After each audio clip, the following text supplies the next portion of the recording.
आप लिहो तुम कथा सुधा पारी। सतनाम श्री वाहिगुरु साहिब जी। प्रथम पंच गुर शांत स्वरूप, ਇਹੋ ਤਰ ਸ਼ਸਤਰ ਭਇਓ ਬੜ ਭੂਪ। ਜੋਧਾ ਮਹਾਕਰਨ ਸੰਗਰਾਮੂ, ਦੰਡ ਪ੍ਰਚੰਡ ਦੀਹ ਬਲ ਧਾਮੂ। ਵਾਹਿਗੁਰੂ ਜੀ ਕਾ ਖਾਲਸਾ ਵਾਹਿਗੁਰੂ ਜੀ ਕੀ ਫਤਿਹ। ਗੁਰੂ ਕੀ ਸਾਜੀ ਨਵਾਜੀ ਹੋਈ, ਗੁਰੂ ਰੂਪ ਗੁਰੂ ਖਾਲਸਾ ਸਾਧ ਸੰਗਤ ਜੀ। ਜਿਨ ਕੇ ਭਾਗ ਬੜੇ ਹੈ ਭਾਈ, ਤਿਨ ਸਾਧੂ ਸੰਗ ਮੁਖ ਜੁਰੇ। ਆਪ ਜੀ ਅਤਿਅੰਤ ਵੱਡੇ ਭਾਗਾਂ ਵਾਲੇ ਹੋ, ਜਿਨ੍ਹਾਂ ਨੂੰ ਮਹਾਰਾਜ ਸਾਹਿਬ ਜੀ ਨੇ ਆਪਣੇ ਚਰਨਾਂ ਵਿੱਚ ਬਿਠਾਇਆ ਹੈ। ਆਵੋ ਸਿੱਖ ਸਤਿਗੁਰੂ ਕੇ ਪਿਆਰੇ ਹੋ, ਗਾਵੋ ਸੱਚੀ ਬਾਣੀ। ਬਾਣੀ ਤਾਂ ਗਾਵੋ ਗੁਰੂ ਕੇਰੀ, ਬਾਣੀਆਂ ਸਿਰ ਬਾਣੀ। ਅੰਮ੍ਰਿਤਮਈ ਗੁਰੂ ਕੀ ਬਾਣੀ, ਸੋਦਾ ਰਹਿ ਰਾਜ ਸਾਹਿਬ ਦੇ ਪਾਠ ਔਰ ਗੁਰਬਾਣੀ ਦੇ ਕੀਰਤਨ ਸਰਵਣ ਕੀਤੇ ਹਨ। ਆਓ ਹੁਣ ਆਪਣੀਆਂ ਮਨ ਬਿਰਤੀਆਂ ਨੂੰ ਛੇਵੇਂ ਪਾਤਸ਼ਾਹ ਮਹਾਰਾਜ ਮੀਰੀ ਪੀਰੀ ਦੇ ਮਾਲਕ ਗੁਰੂ ਹਰਗੋਬਿੰਦ ਸਾਹਿਬ ਜੀ ਦੇ ਚਰਨਾਂ ਨਾਲ ਜੋੜੀਏ। ਦਲ ਭੰਜਨ ਗੁਰ ਸੂਰਮਾ, ਬੜ ਜੋਧਾ ਪਰਉਪਕਾਰੀ ਸਤਿਗੁਰੂ। ਸ੍ਰੀ ਅੰਮ੍ਰਿਤਸਰ ਸਾਹਿਬ ਤੋਂ ਚਾਲੇ ਮਾਰ ਕੇ ਅੱਗੇ ਨੂੰ ਜਿੱਥੇ ਗੁਰਦੁਆਰਾ ਸਾਹਿਬ ਤਰਨ ਤਾਰਨ ਸਾਹਿਬ ਹੈ ਪਹੁੰਚ ਗਏ ਹਨ, ਅਤੇ ਇੱਥੋਂ ਚੱਲ ਕੇ ਹੋਰ ਇਲਾਕਿਆਂ ਵਿੱਚ ਚਰਨ ਪਾਉਂਦੇ ਹੋਏ ਸਤਿਗੁਰੂ ਸਾਹਿਬ ਜੀ ਦੁਆਬੇ ਵੱਲ ਜਾਣਗੇ। ਅੱਗੇ ਫਿਰ ਮਾਲਵੇ ਦੇਸ਼ ਵਿੱਚ ਚਰਨ ਪਾਉਣਗੇ। ਇਹ ਜੋ ਤਰਨ ਤਾਰਨ ਸਾਹਿਬ ਵੱਲੋਂ ਅੱਗੇ ਹਰੀਕੇ ਪੱਤਣ ਤੋਂ ਮਾਲਵਾ ਸ਼ੁਰੂ ਹੋ ਜਾਂਦਾ ਹੈ, ਵਿੱਚ ਦੁਆਬਾ ਦੇਸ਼ ਆਉਂਦਾ ਹੈ। ਕਪੂਰਥਲੇ ਦਾ ਇਲਾਕਾ ਜੋ ਹੈ ਇਸ ਨੂੰ ਦੁਆਬਾ ਕਹਿੰਦੇ ਹਨ। ਜੋ ਮੋਗੇ ਦਾ ਇਲਾਕਾ ਹੈ ਇਸ ਨੂੰ ਮਾਲਵਾ ਕਹਿੰਦੇ ਹਨ। ਮੋਗੇ ਦੇ ਇਲਾਕੇ 'ਚ ਡਰੌਲੀ ਪਿੰਡ ਗੁਰੂ ਸਾਹਿਬ ਜੀ ਦੇ ਬਹੁਤ ਪ੍ਰੇਮੀ ਸਨੇਹੀ ਭਾਈ ਸਾਈਂ ਦਾਸ ਜੀ ਰਹਿੰਦੇ, ਜਿਨ੍ਹਾਂ ਨੇ ਸਤਿਗੁਰੂ ਮਹਾਰਾਜ ਸਾਹਿਬ ਸ੍ਰੀ ਗੁਰੂ ਅਰਜਨ ਦੇਵ ਜੀ ਦੇ ਸਮੇਂ ਸਿੱਖੀ ਧਾਰਨ ਕੀਤੀ ਸੀ। ਬਹੁਤ ਹੀ ਪ੍ਰੇਮਾ ਭਗਤੀ ਵਾਲੇ ਗੁਰੂ ਦੇ ਸ਼ਰਧਾਲੂ ਗੁਰਸਿੱਖ ਹੋਏ ਹਨ, ਅਤੇ ਗੁਰੂ ਸਾਹਿਬ ਜੀ ਮਹਾਰਾਜ ਦੇ ਰਿਸ਼ਤੇ 'ਚ ਵੱਡੇ ਸਾਂਢੂ ਵੀ ਲੱਗਦੇ ਸਨ, ਪਰ ਦੁਨਿਆਵੀ ਰਿਸ਼ਤੇ ਦਾ ਮਾਣ ਕਦੀ ਨਹੀਂ ਸੀ ਕਰਦੇ। ਆਪਣੇ ਆਪ ਨੂੰ ਗੁਰਦੇਵ ਦਾ ਨਿਮਾਣਾ ਸਿੱਖ ਹੀ ਸਮਝਦੇ ਸਨ। ਉਹਨਾਂ ਦੇ ਪ੍ਰੇਮ ਦੇ ਭਿੱਜੇ ਮਹਾਰਾਜ ਪਹਿਲਾਂ ਵੀ ਡਰੌਲੀ ਨਗਰ ਵਿੱਚ ਚਰਨ ਪਾਏ ਸਨ। ਜਦੋਂ ਵੱਡੇ ਸਾਹਿਬਜ਼ਾਦੇ ਬਾਬਾ ਗੁਰਦਿੱਤਾ ਜੀ ਦਾ ਜਨਮ ਹੋਇਆ ਹੈ, ਸੋ ਸਾਧ ਸੰਗਤ ਜੀ ਉਸ ਤੋਂ ਅੱਗੇ ਹੁਣ ਦੁਬਾਰਾ ਫਿਰ ਗੁਰੂ ਸਾਹਿਬ ਉਸ ਡਰੌਲੀ ਵਿੱਚ ਚਰਨ ਪਾਉਣਗੇ। ਉਹ ਕਥਾ ਅੱਜ ਦੇ ਪ੍ਰਕਰਣਾਂ ਵਿੱਚ ਸਰਵਣ ਕਰੀਏ। ਪ੍ਰੇਮ ਨਾਲ ਆਖੀਏ ਸਤਿਨਾਮ ਸ੍ਰੀ ਵਾਹਿਗੁਰੂ ਸਾਹਿਬ ਜੀ। ਸਤਿਨਾਮ ਸ੍ਰੀ ਵਾਹਿਗੁਰੂ ਸਾਹਿਬ ਜੀ। ਪ੍ਰਥਮ ਪੰਚ ਗੁਰ ਸ਼ਾਂਤ ਸਰੂਪ। ਜਦੋਂ ਮਹਾਰਾਜ ਤਰਨ ਤਾਰਨ ਸਾਹਿਬ ਤੋਂ ਅੱਗੇ ਚੱਲੇ ਹਨ ਤਾਂ ਇਲਾਕੇ ਦੇ ਜਿਹੜੇ ਚੌਧਰੀ ਰੰਗੜ ਮੁਸਲਮਾਨ ਅਤੇ ਕਈ ਹਿੰਦੂ ਈਰਖਾ ਕਰਦੇ ਸਨ ਗੁਰੂ ਸਾਹਿਬ ਜੀ ਦੇ ਨਾਲ। ਉਹ ਗੱਲਾਂ ਕਰਦੇ ਆ, ਕਹਿੰਦੇ ਪਹਿਲੇ ਗੁਰੂ ਦਾ 5 ਸ਼ਾਂਤ ਸਰੂਪ ਹੋਏ ਹਨ। ਇਹੋ ਤਰ ਸ਼ਸਤਰ ਭਇਓ ਬੜ ਭੂਪ। ਇਹ ਗੁਰੂ 6ਵੇਂ ਪਾਤਸ਼ਾਹ ਸ਼ਸਤਰਧਾਰੀ ਹੋ ਕੇ ਰਾਜਿਆਂ ਮਹਾਰਾਜਿਆਂ ਦੀ ਤਰ੍ਹਾਂ ਰਹਿੰਦੇ ਹਨ। ਬੜੇ ਬਾਹਾਬਲੀ ਯੋਧੇ ਹਨ। ਜੋਧਾ ਮਹਾਕਰਨ ਸੰਗਰਾਮੂ। ਇਹ ਯੁੱਧ ਕਰਨ ਵਿੱਚ ਬੜੇ ਯੋਧੇ ਹਨ, ਮਹਾਬਲੀ ਸੰਗਰਾਮ ਕਰਨ ਵਾਲੇ ਹਨ। ਦੰਡ ਪ੍ਰਚੰਡ ਦੀਹ ਬਲ ਧਾਮੂ। ਸਰੀਰ ਦੇ ਵਿੱਚ ਬਲ ਬਹੁਤ ਜ਼ਿਆਦਾ ਹੈ, ਇਤਨਾ ਬਲੀ ਕੋਈ ਸੰਸਾਰ ਤੇ ਹੈ ਨਹੀਂ ਜਿੱਡੇ ਵੱਡੇ ਇਹ ਸੂਰਮੇ ਬਲੀ ਹਨ, ਯੋਧੇ ਹਨ। ਢੀਲ ਦਰਾਜ ਨਾ ਦੂਸਰ ਕੋਈ। ਐਡਾ ਵੱਡਾ ਕੱਦ ਕਾਠ ਹੈ, ਐਡਾ ਹੋਰ ਕਿਸੇ ਦਾ ਕੱਦ ਕਾਠ ਨਹੀਂ ਹੈ। ਬਲ ਅਰ ਸ਼ਕਤ ਕਹਾਂ ਸਮ ਹੋਈ। ਇਹਨਾਂ ਦੇ ਬਰਾਬਰ ਨਾ ਕਿਸੇ ਕੋਲ ਸਰੀਰਕ ਬਲ ਹੈ, ਨਾ ਕਿਸੇ ਕੋਲ ਰੂਹਾਨੀ ਸ਼ਕਤੀ ਹੈ। ਸੁੰਦਰ ਮੁਖ ਮੰਡਲ ਦਰਸੰਤਾ। ਔਰ ਮੁਖ ਮੰਡਲ ਚਿਹਰਾ ਵੀ ਬੜਾ ਸੁੰਦਰ ਹੈ। ਸੁੰਦਰ ਸੋਭਾ ਲਾਲ ਗੋਪਾਲ ਦਿਆਲ ਕੀ ਅਪਰਿਆ ਪਾਰੋ ਰਾਮ। ਬਹੁਤ ਹੀ ਸੁੰਦਰ ਮੁਖ ਮੰਡਲ ਹੈ। ਚਿਹਰੇ ਦੇ ਦਰਸ਼ਨ ਕਰਕੇ ਭੁੱਖਾਂ ਲੈ ਜਾਂਦੀਆਂ ਹਨ। ਦੀਰਘ ਬੀਰਜ ਧੀਰਜਵੰਤਾ, ਬੜੇ ਬਲ ਵਾਲੇ ਬੜੇ ਧੀਰਜਵਾਨ ਸਤਿਗੁਰੂ ਜੀ ਹਨ। ਇਤਿਆਦਿਕ ਕਹਿ ਆਪਸ ਮਾਹੀ। ਇਸ ਤਰ੍ਹਾਂ ਸਾਧ ਸੰਗਤ ਜੀ ਲੋਕ ਆਪਸ 'ਚ ਗੱਲਾਂ ਕਰਦੇ, ਕਈ ਪ੍ਰੇਮ ਨਾਲ ਕਹਿੰਦੇ ਆ ਤੇ ਕਈ ਈਰਖਾ ਨਾਲ ਕਰਦੇ। ਵੱਖਰੇ ਵੱਖਰੇ ਜਿਹੋ ਜਿਹੀ ਮੱਤ ਵਾਹਿਗੁਰੂ ਨੇ ਦਿੱਤੀ ਹੋਈ ਹੈ ਉਹੋ ਜਿਹੀ ਵਿਚਾਰ ਦਿੰਦੇ ਹਨ। ਕੋਈ ਮਹਾਰਾਜ ਦੀ ਸਿਫਤ ਕਰਦਾ ਹੈ ਤੇ ਕੋਈ ਨਿੰਦਾ ਕਰਦਾ ਹੈ। ਸਤਿਗੁਰੂ ਨਿੰਦਾ ਉਸਤਤ ਦੋਵਾਂ ਤੋਂ ਹੀ ਵੱਖਰੇ ਹਨ।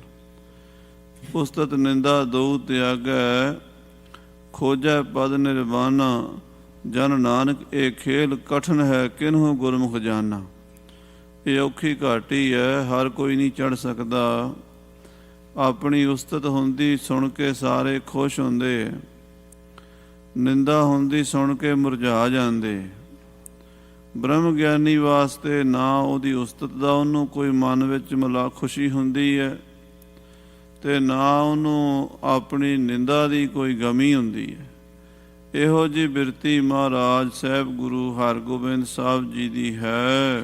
ਨਿਜ ਕਰ ਦਬ ਕਹਿ ਨਿਕਸਹਿ ਨਾਹੀ। ਜਿਹੜੇ ਦੁਸ਼ਟ ਬਿਰਤੀ ਵਾਲੇ ਨੇ ਉਹ ਆਪਣੇ ਘਰਾਂ ਵਿੱਚ ਹੀ ਦੜੇ ਰਹਿੰਦੇ ਨੇ, ਬਾਹਰ ਨਿਕਲ ਕੇ ਦਰਸ਼ਨ ਨਹੀਂ ਕਰਦੇ, ਸਤਿਗੁਰਾਂ ਦੇ ਮੱਥੇ ਨਹੀਂ ਲੱਗਦੇ, ਕਿਉਂਕਿ ਆਪਣੇ ਪਾਪ ਹੀ ਉਹਨਾਂ ਨੂੰ ਡਰਾਈ ਜਾਂਦੇ ਹਨ। ਪ੍ਰਜਾ ਤੇ ਜਿਹੜੇ ਉਹਨਾਂ ਲੋਕਾਂ ਨੇ ਜ਼ੁਲਮ ਕੀਤੇ, ਉਹਨਾਂ ਜ਼ੁਲਮਾਂ ਦਾ ਹਿਸਾਬ ਨਾ ਦੇਣਾ ਪੈ ਜਾਵੇ, ਇਸ ਕਰਕੇ ਅੰਦਰ ਹੀ ਦੜੇ ਰਹਿੰਦੇ ਐ।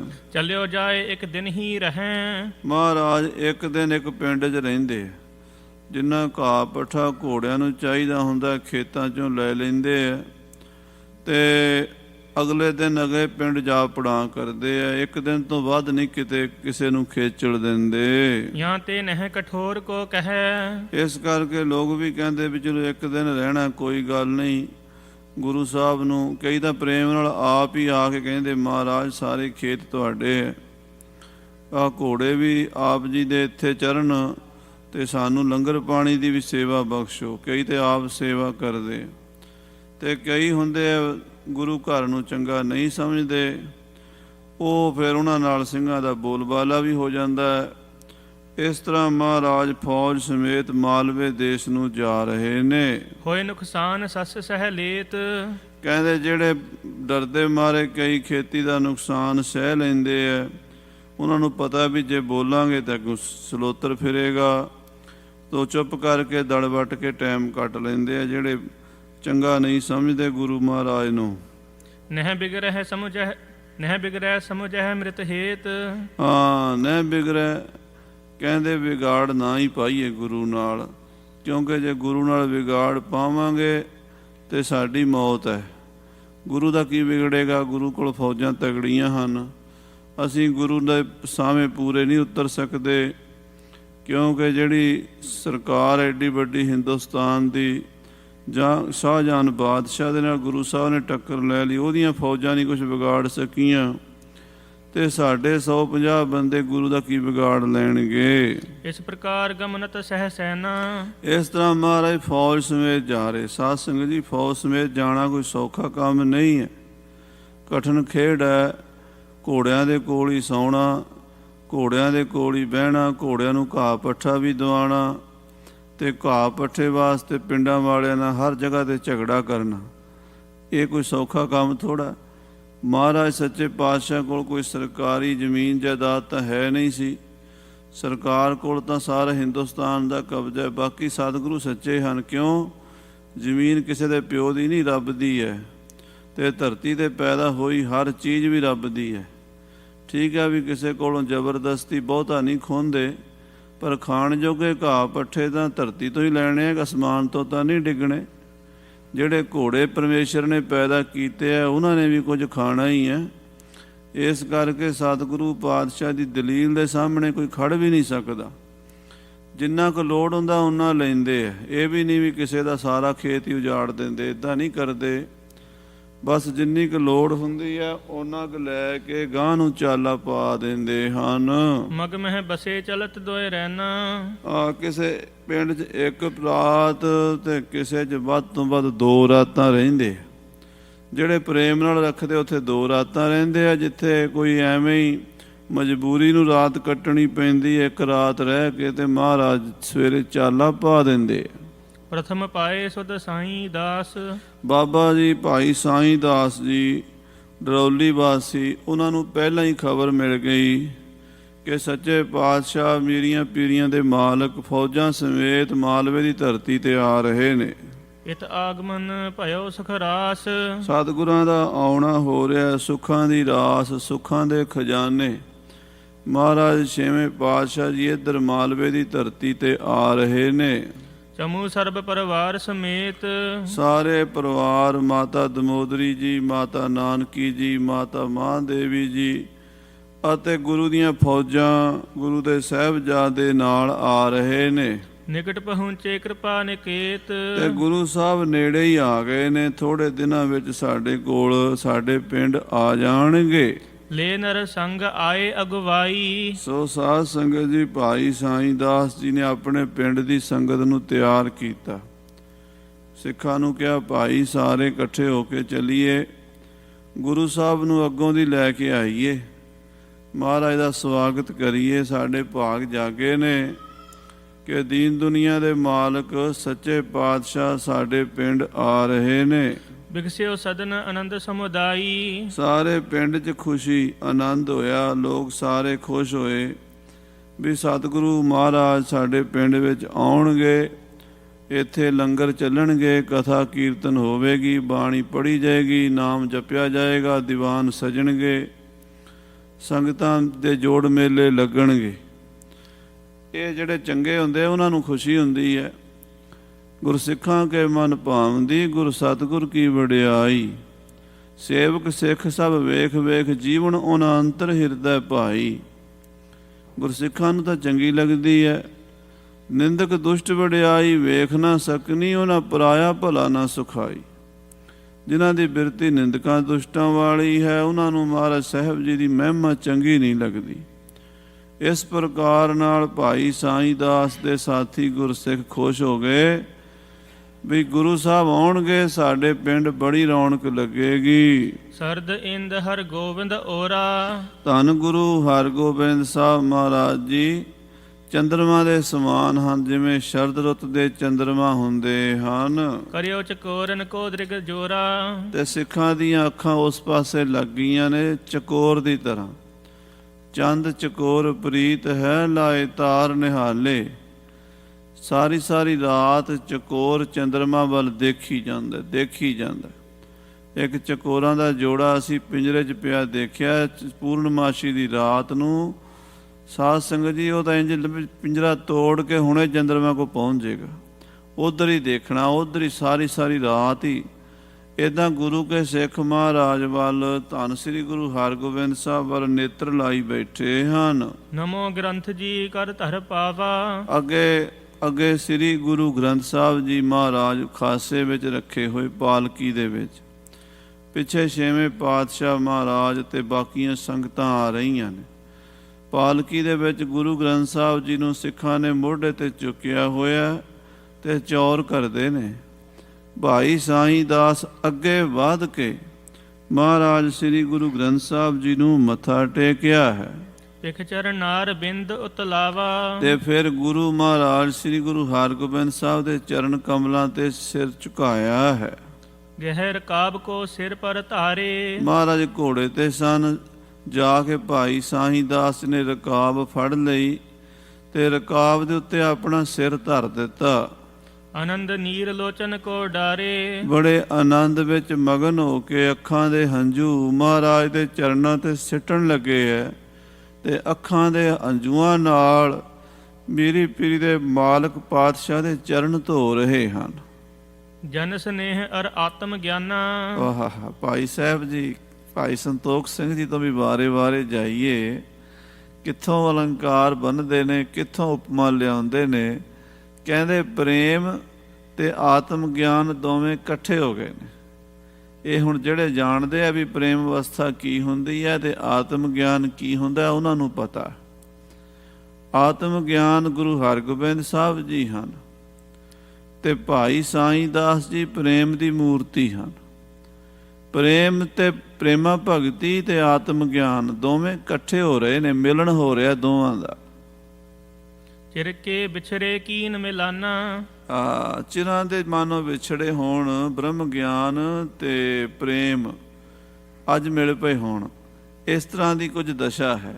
ਛੇਵੇਂ ਪਾਤਸ਼ਾਹ ਗਿਆਨ ਸਰੂਪ ਹਨ ਤੇ ਭਾਈ ਸਾਹਿਬ ਸਾਈਂ ਦਾਸ ਜੀ ਪ੍ਰੇਮ ਸਰੂਪ ਹਨ, ਪ੍ਰੇਮ ਦੀ ਮੂਰਤੀ ਹਨ। ਸਤਿਗੁਰ ਬੂਝੀ ਕੁਸਲ ਬਤਾਈ। ਮਹਾਰਾਜ ਸਾਹਿਬ ਛੇਵੇਂ ਪਾਤਸ਼ਾਹ ਹਾਲ ਪੁੱਛਿਆ। ਹਾਂਜੀ ਭਾਈ ਸਾਈਂ ਦਾਸ ਜੀ ਸੁਣਾਓ, ਪਰਿਵਾਰ ਦਾ, ਨਗਰ ਦਾ, ਸਿੱਖਾਂ ਦਾ ਕੀ ਹਾਲ ਹੈ? ਤੇ ਹੱਥ ਜੋੜ ਕੇ ਸਾਈਂ ਦਾਸ ਨੇ ਆਖਿਆ, ਆਪ ਜੀ ਦੀ ਕਿਰਪਾ ਹੈ ਸੱਚੇ ਪਾਤਸ਼ਾਹ ਜੀ। ਡੇਰਾ ਕਰਿਓ ਸੁਭਟ ਸਮੁਦਾਈ। ਮਹਾਰਾਜ ਨੂੰ ਲੈ ਕੇ ਰਕਾਬ ਫੜੀ, ਘੋੜੇ ਦੇ ਚੜੇ ਚੜਾਏ ਪਿੰਡ ਦੇ ਕੋਲ ਲੈ ਆਂਦਾ। ਹੁਣ ਤਾਂ ਉਹ ਪਿੰਡ ਬਹੁਤ ਵੱਡਾ, ਡਰੌਲੀ ਪਿੰਡ। ਇਹ ਡਗਰੂ ਤੇ ਡਰੌਲੀ ਦੋ ਪਿੰਡ ਨੇ ਨੇੜੇ ਨੇੜੇ, ਮੋਗੇ ਤੋਂ ਸਾਰੇ 5-7 ਕਿਲੋਮੀਟਰ ਦੂਰ ਹਨ। ਤੇ ਇੱਥੇ ਸਾਧ ਸੰਗਤ ਜੀ ਡਗਰੂ ਡਰੌਲੀ ਗੁੱਜਰ ਜਾਤੀ ਦੇ ਦੋ ਹੋਏ ਨੇ ਭੈਣ ਭਰਾ ਕਿਸੇ ਪੁਰਾਣੇ ਜ਼ਮਾਨੇ ਵਿੱਚ। ਡਗਰੂ ਦੇ ਨਾਂ ਤੇ ਡਗਰੂ ਪਿੰਡ ਵਸਿਆ, ਡਰੌਲੀ ਦੇ ਨਾਂ ਤੇ ਡਰੌਲੀ ਪਿੰਡ ਵਸਿਆ। ਇੱਥੇ ਸਤਿਗੁਰੂ ਮਹਾਰਾਜ ਆ ਗਏ ਨੇ ਤੇ ਪਿੰਡ ਦੇ ਬਾਹਰ-ਬਾਹਰ ਥਾਂ ਥਾਈਂ ਸਿੱਖਾਂ ਨੇ ਛਾਉਣੀਆਂ ਪਾ ਦਿੱਤੀਆਂ ਨੇ। ਤੀਨੋਂ ਗੁਰਪਤਨੀ ਜਬ ਦੇਖੀ। ਤਿੰਨੇ ਗੁਰੂ ਪਤਨੀਆਂ, ਤਿੰਨੇ ਮਹਿਲ ਛੇਵੇਂ ਪਾਤਸ਼ਾਹ ਦੇ, ਮਾਤਾ ਦਮੋਦਰੀ ਜੀ, ਮਾਤਾ ਨਾਨਕੀ ਜੀ ਤੇ ਮਾਤਾ ਮਹਾਂਦੇਵੀ ਜੀ ਦੇ ਜਦੋਂ ਦਰਸ਼ਨ ਕੀਤੇ ਹਨ, ਪਰਿਓ ਪਾਏ ਧਰ ਭਾਉ ਵਿਸੇਖੀ। ਭਾਈ ਸਾਈਂ ਦਾਸ ਉਹਨਾਂ ਨੂੰ ਵੀ ਮੱਥਾ ਟੇਕਿਆ, ਮਾਤਾ ਜਾਣ ਕਰਕੇ। ਗੁਰੂ ਦੀ ਪਤਨੀ ਮਾਤਾ ਹੁੰਦੀ ਹੈ ਤੇ ਗੁਰੂ ਸਾਹਿਬ ਜੀ ਦੇ ਮਹਿਲਾਂ ਦੇ ਚਰਨਾਂ ਦੇ ਸੀਸ ਝੁਕਾਇਆ ਹੈ। ਅਪਰ ਸਗਲ ਗੁਰ ਕੇਰ ਨਜੀਕੀ। ਹੋਰ ਜਿਹੜੇ ਗੁਰੂ ਦੇ ਨੇੜੇ ਵਰਤਣ ਵਾਲੇ ਸਿੱਖ ਸੀਗੇ, ਭਾਈ ਸਾਈਂ ਦਾਸ ਜੀ ਤੇ ਹੋਰ ਸਿੱਖ ਜਿਹੜੇ ਉਸ ਨਗਰ ਦੇ, ਆਪਸ ਵਿੱਚ ਇੱਕ ਦੂਜੀ ਨੂੰ ਮਿਲੇ ਹਨ। ਬਾਬਾ ਬਿਧੀ ਚੰਦ ਜੀ, ਭਾਈ ਜੇਠਾ ਜੀ, ਹੋਰ ਸਿੱਖ ਇੱਕ ਦੂਜੀ ਨਾਲ ਗਲਵਕੜੀਆਂ ਪਾ ਪਾ ਕੇ, ਕਿਉਂਕਿ ਸਿੱਖਾਂ 'ਚ ਇੰਨਾ ਪਿਆਰ ਹੁੰਦਾ ਸੀ। ਪੰਥ ਪ੍ਰਕਾਸ਼ ਵਿੱਚ ਲਿਖਿਆ ਹੋਇਆ, ਸਿੱਖ ਸਿੱਖ ਪੇ ਵਾਰਤ ਪ੍ਰਾਣ। ਸਿੱਖ ਤੇ ਸਿੱਖ ਜਾਨ ਵਾਰ ਦਿੰਦੇ ਸੀ, ਸਿੱਖ ਸਿੱਖ ਦੇ ਵਾਸਤੇ ਆਪਣਾ ਸਭ ਕੁਝ ਕੁਰਬਾਨ ਕਰ ਦਿੰਦੇ ਸੀ। ਤੇ ਅੱਜ ਸਿੱਖ ਸਿੱਖ ਦੀ ਜਾਨ ਲੈ ਲੈਂਦੇ ਆ। ਸਾਧ ਸੰਗਤ ਜੀ, ਕਿੰਨਾ ਫਰਕ ਪੈ ਗਿਆ ਸਾਡੇ ਵਿੱਚ। ਸਿੱਖੀ ਦਾ ਜਜ਼ਬਾ ਜਦੋਂ ਘਟਦਾ ਹੈ ਨਾ, ਉਦੋਂ ਫਿਰ ਇਹੋ ਜਿਹੀਆਂ ਹਾਲਾਤ ਪੈਦਾ ਹੁੰਦੇ। ਭਾਈ ਬਿਧੀ ਚੰਦ, ਭਾਈ ਸਾਈਂ ਦਾਸ ਆਪਸ ਵਿੱਚ ਗਲਵਕੜੀਆਂ ਪਾ ਪਾ ਕੇ ਮਿਲੇ ਹਨ। ਮਿਲਿਓ ਤਾਂ ਬਹਿ ਪੂਰੀ ਇੱਛ ਜੀ ਕੀ। ਕਹਿੰਦੇ ਜਦੋਂ ਆਪਸ 'ਚ ਮਿਲੇ ਨੇ ਤੇ ਮਨ ਦੀਆਂ ਇੱਛਾਂ ਪੂਰੀਆਂ ਹੋ ਗਈਆਂ ਨੇ। ਬਹੁਤ ਖੁਸ਼ ਹੋਏ ਨੇ ਸਿੱਖ ਇੱਕ ਦੂਜੀ ਨੂੰ ਮਿਲ ਕੇ। ਤਿਮ ਰਾਮੋ ਮਿਲ ਮਸਤਕ ਟੇਕਾ। ਬੀਬੀ ਰਾਮੋ ਸਤਿਗੁਰੂ ਛੇਵੇਂ ਪਾਤਸ਼ਾਹ ਜੀ ਦੀ ਵੱਡੀ ਸਾਲੀ ਲੱਗਦੀ ਸੀ, ਮਾਤਾ ਦਮੋਦਰੀ ਜੀ ਦੀ ਵੱਡੀ ਭੈਣ ਲੱਗਦੀ ਸੀ। ਇਹ ਵੀ ਪ੍ਰੇਮ ਦੀ ਮੂਰਤੀ ਸੀ। ਇਹ ਸਾਈਂ ਦਾਸ ਤੇ ਰਾਮੋ ਨੇ ਗੁਰੂ ਘਰ ਨਾਲ ਪ੍ਰੇਮ ਨਿਭਾਇਆ ਸਾਰਾ ਜੀਵਨ। ਜਦੋਂ ਛੇਵੇਂ ਪਾਤਸ਼ਾਹ ਆਏ ਨੇ, ਬੀਬੀ ਰਾਮੋ ਚਰਨਾਂ ਤੇ ਮੱਥਾ ਟੇਕਿਆ ਹੈ। ਸਭ ਕੁਟੰਬ ਸਹਿ ਜਲਦ ਵਿਵੇਕਾ। ਜਲਦ ਵਿਵੇਕਾ ਦਾ ਅਰਥ ਹੈ ਗਿਆਨ ਦੇ ਸਮੁੰਦਰ, ਵਿਵੇਕ ਦੇ ਸਾਗਰ। ਗੁਰੂ ਸਾਹਿਬ ਜੀ ਨੂੰ ਸਾਰੇ ਪਰਿਵਾਰ ਨੂੰ ਮੱਥਾ ਟੇਕਿਆ ਬੀਬੀ ਰਾਮੋ ਨੇ। ਤੰਬੂ ਸਮਿਆਨੇ ਬਹੁਤਾਨੇ। ਤੰਬੂ ਸਮਿਆਨੇ ਬਹੁਤਾਨੇ, ਤੰਬੂ ਸਮਿਆਨੇ ਲਾ ਦਿੱਤੇ ਨੇ ਥਾਂ ਥਾਂ ਦੇ ਉੱਤੇ। ਥਾਂ ਥਾਈਂ ਸਾਧ ਸੰਗਤ ਜੀ ਬੜੇ ਸੋਹਣੀਆਂ ਕਨਾਤਾਂ ਲੱਗ ਗਈਆਂ ਨੇ, ਤੰਬੂ ਲੱਗ ਗਏ ਨੇ। ਸਿੱਖਾਂ ਦੇ ਫੌਜੀਆਂ ਦੇ ਵੱਖਰੇ ਲੱਗ ਗਏ ਨੇ। ਘੋੜਿਆਂ ਦੇ ਬੰਨ੍ਹਣ ਵਾਸਤੇ ਕਿੱਲੇ ਗੱਡ ਕੇ ਲੰਮੀ ਕਤਾਰ ਦੇ ਵਿੱਚ ਘੋੜੇ ਲਾ ਦਿੱਤੇ ਨੇ। ਤੰਬੂ ਲੱਗ ਗਏ ਨੇ। ਲੰਗਰ ਪਕਾਉਣ ਵਾਲਿਆਂ ਲਾਂਗਰੀਆਂ ਦੇ ਤੰਬੂ ਲੱਗ ਗਏ ਨੇ।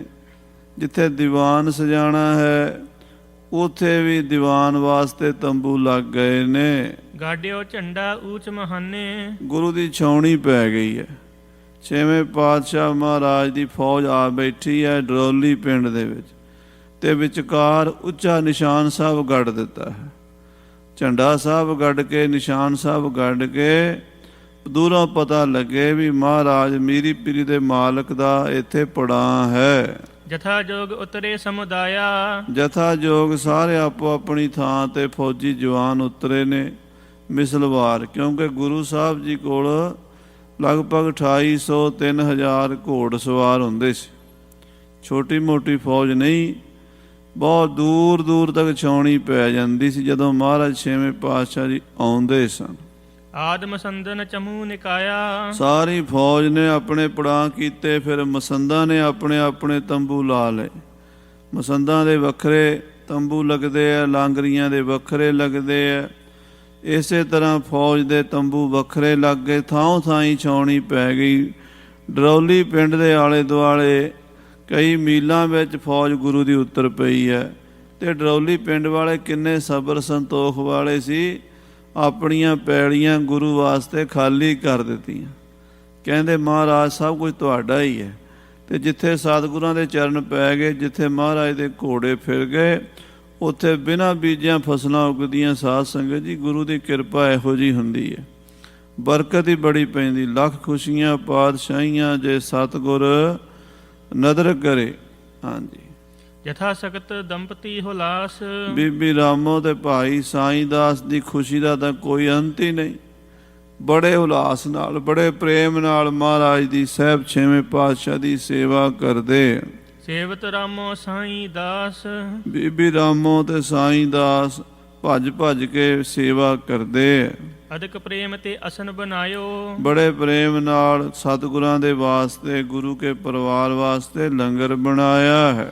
ਬੈਠ ਨਿਕਟ ਧਰ ਭਾਓ ਅਚਾਇਓ, ਬੀਬੀ ਰਾਮੋ ਨੇ ਆਪਣੇ ਹੱਥੀਂ ਮਹਾਰਾਜ ਨੂੰ ਪ੍ਰੇਮ ਨਾਲ ਪ੍ਰਸ਼ਾਦਾ ਛਕਾਇਆ ਛੇਵੇਂ ਪਾਤਸ਼ਾਹ ਜੀ ਨੂੰ। ਤਥਾ ਗੁਰ ਕੇ ਨੰਦਨ ਸਾਰੇ, ਫਿਰ ਇਸੇ ਤਰ੍ਹਾਂ ਗੁਰੂ ਦੇ ਸਾਹਿਬਜ਼ਾਦਿਆਂ ਨੂੰ, ਬਾਬਾ ਸੂਰਜਮਲ ਜੀ ਨੂੰ, ਬਾਬਾ ਅਣੀ ਰਾਏ ਜੀ ਨੂੰ, ਸ੍ਰੀ ਤੇਗ ਬਹਾਦਰ ਜੀ ਨੂੰ ਵੀ ਪ੍ਰਸ਼ਾਦਾ ਛਕਾਇਆ ਹੈ। ਧਰ ਆਨੰਦ ਅਚਵਾਏ ਆਹਾਰੇ, ਬੜੇ ਆਨੰਦ ਨਾਲ ਭੋਜਨ ਛਕਾਇਆ ਹੈ। ਪੁਨ ਰਾਮੋ ਪ੍ਰੀਤੀ ਵੱਡ ਧਾਰੀ, ਫਿਰ ਰਾਮੋ ਨੇ ਬੜੇ ਪ੍ਰੇਮ ਨਾਲ, ਬੜੀ ਸ਼ਰਧਾ ਦੇ ਨਾਲ ਅਚ ਦਮੋਦਰੀ ਆਦਿਕ ਸਾਰੀ, ਮਾਤਾ ਦਮੋਦਰੀ ਜੀ ਨੂੰ, ਮਾਤਾ ਨਾਨਕੀ ਜੀ ਨੂੰ, ਮਾਤਾ ਮਾਂ ਦੇਵੀ ਜੀ ਨੂੰ ਪ੍ਰਸ਼ਾਦਾ ਛਕਾਇਆ ਹੈ। ਕਹਿਓ ਗੁਰੂ ਸੁਨ ਸਾਈਂ ਦਾਸ, ਫਿਰ ਮਹਾਰਾਜ ਛੇਵੇਂ ਪਾਤਸ਼ਾਹ ਕਹਿਣ ਲੱਗੇ, ਸੁਣੋ ਭਾਈ ਸਾਈਂ ਦਾਸ ਜੀ, ਤੋਹੇ ਪ੍ਰੇਮ ਨੇ ਆਨੇ ਪਾਸ, ਤੁਹਾਡੇ ਪ੍ਰੇਮ ਨੇ ਸਾਨੂੰ ਖਿੱਚ ਕੇ ਲਿਆਂਦਾ ਹੈ। ਰੱਬ ਭਗਤਾਂ ਨੇ ਵਸ ਕੀਤਾ, ਪ੍ਰੇਮ ਦੀਆਂ ਪਾ ਕੇ ਡੋਰਾਂ। ਤੁਹਾਡੇ ਪ੍ਰੇਮ ਦੇ ਬੱਝੇ ਹੋਏ ਅੱਜ ਆ ਗਏ ਆ। ਪਹਿਲਾਂ ਉਦੋਂ ਆਏ ਸੀ ਜਦੋਂ ਭਾਈ ਸਾਈਂ ਦਾਸ ਨੇ ਨਵਾਂ ਮਕਾਨ ਬਣਾਇਆ ਸੀ, ਅਤੇ ਨਵੇਂ ਮਕਾਨ ਨੂੰ ਤਾਲਾ ਲਾ ਛੱਡਿਆ ਸੀ। ਜਿੰਨਾ ਚਿਰ ਗੁਰੂ ਸਾਹਿਬ ਨਹੀਂ ਆਉਂਦੇ ਬੂਹਾ ਨਹੀਂ ਖੋਲ੍ਹਣਾ। ਛੇਵੇਂ ਪਾਤਸ਼ਾਹ ਆਪ ਤਾਲਾ ਖੋਲ੍ਹ ਕੇ ਉਸ ਮਕਾਨ ਵਿੱਚ ਚਰਨ ਪਾਏ ਸਨ। ਅਤੇ ਸਾਧ ਸੰਗਤ ਜੀ, ਉਦੋਂ ਇਸੇ ਨਵੇਂ ਮਕਾਨ ਵਿੱਚ ਬਾਬਾ ਜੀ, ਬਾਬਾ ਗੁਰਦਿੱਤਾ ਦੀਨ ਦੁਨੀ ਦਾ ਟਿੱਕਾ, ਜੋ ਵਰ ਮੰਗਿਆ ਸੋ ਵਰ ਦਿੱਤਾ। ਸਤਿਗੁਰਾਂ ਦੇ ਵੱਡੇ ਸਾਹਿਬਜ਼ਾਦਿਆਂ ਦਾ ਅਵਤਾਰ ਹੋਇਆ ਸੀ। ਆਪ ਮਹਾਰਾਜ ਚਲੇ ਗਏ ਸਨ।